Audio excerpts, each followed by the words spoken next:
Magic Treehouse Book Number 4, Winter of the Ice Wizard, by Mary Pope Osborne. Chapter 3, The Ice Wizard. The air inside the palace was even colder than the air outside. Moonlight floated through tall arches in the walls. The floor shone like skating rink. Thick clumps of sparkling eyes hauled up a domed ceiling. "Welcome, Jack and Annie," boomed a voice from beyond the clouds. Jack gasped. "Is that Mooney?" he whispered. "It does not sound like little Mooney," whispered Teddy. "How come he knows our names?" whispered Annie. "Come, Jack and Annie, I have been waiting for you," bellowed the voice. "Maybe it is Mooney," said Annie.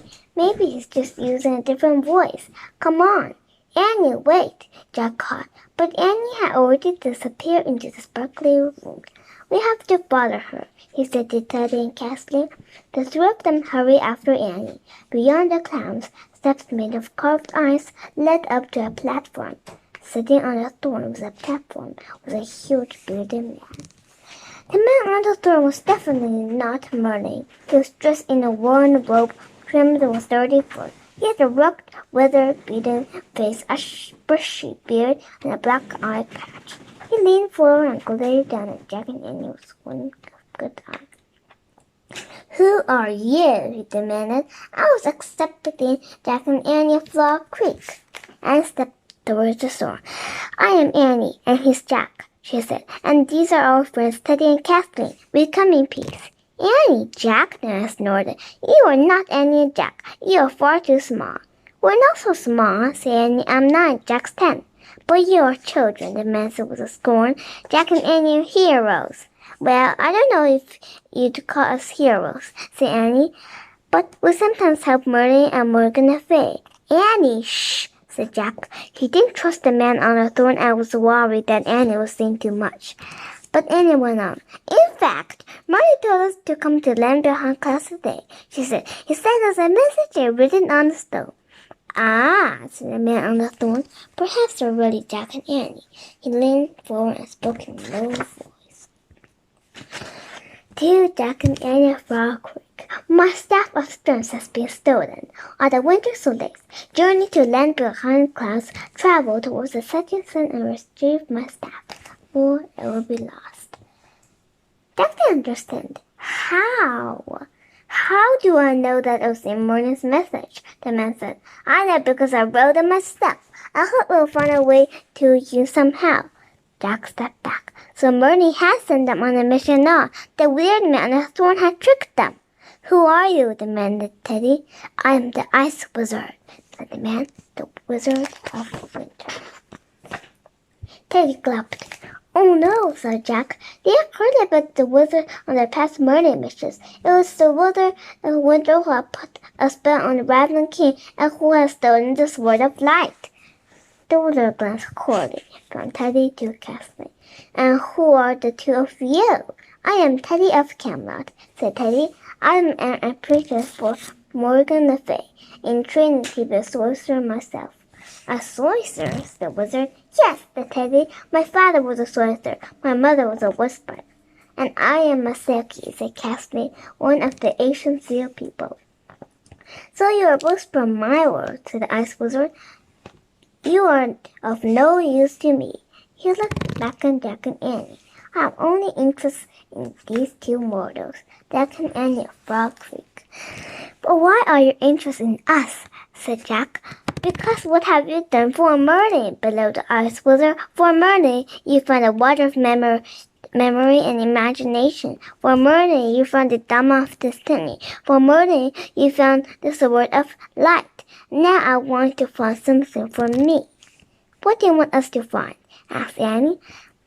The Ice Wizard grabbed the eye patch covering his left eye. He yanked it off, relieving a dark, empty socket underneath. "Yikes!"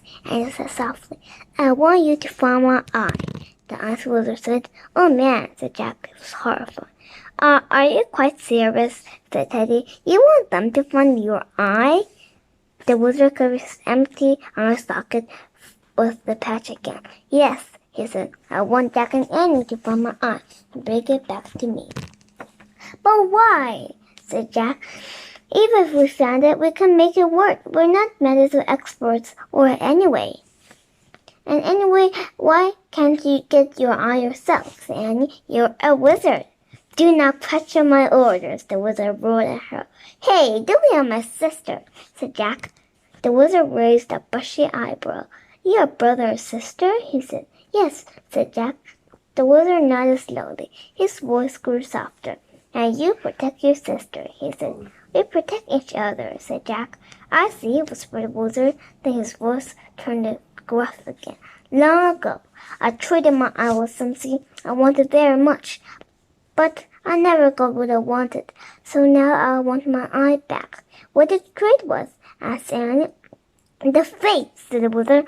I traded with the fates. They cheated me, and that is why I sent for you and Jack. You must go to the fates and find my eye, you must go alone. Why alone? Asked Jack. Because only mortals can undo a bargain with the fates, said the ice wizard. Not a wizard like me, nor three girls, nor the sons of sorcerers like your two friends. But Jack and I are scattered in other missions because Teddy Cassie or Morgan and Merlin helped us, said Annie. What kind of help did you give you? Said the wizard. Well, mostly magic rhymes and riddles, said Annie. Ah, then I shall do the same, said the wizard. He thought for a moment, then leaned forward on his sword, and in a girly voice he said, Take my slide and find your way to the house of the north in the curve of the bay. Pay them whatever they tell you to pay, and bring back my eye by break of the day. The wizard reached into the folds of his ragged robe and pulled a thick string with a row of knots. This wooden string will speed you on your journey, he said. He tossed the string to Jack. What's a wind string? Jack wondered.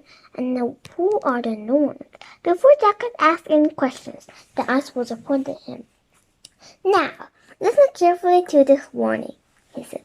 Beware of the white wolves of the night. They may follow you on your quest. Never let them catch up with you. If they catch you, they will eat you. Jack felt a chill run down his spine. The ice wizard picked up the carved wooden stick from the floor beside his throne. The smooth polished wood glowed in the moonlight. Teddy gasped. This Merlin's staff of strands, he said. Indeed, said the wizard. He turned to Jack and Annie. Go and find my eye, he said, or you will never see Merlin and Morgan Le Fay again. What have you done with them? Cried Annie. The wizard stared at her coldly. I will not tell you, he said. You will see them again only if you return my eye before the break of the day. But, said Annie, no more questions, said the wizard. Be on your way.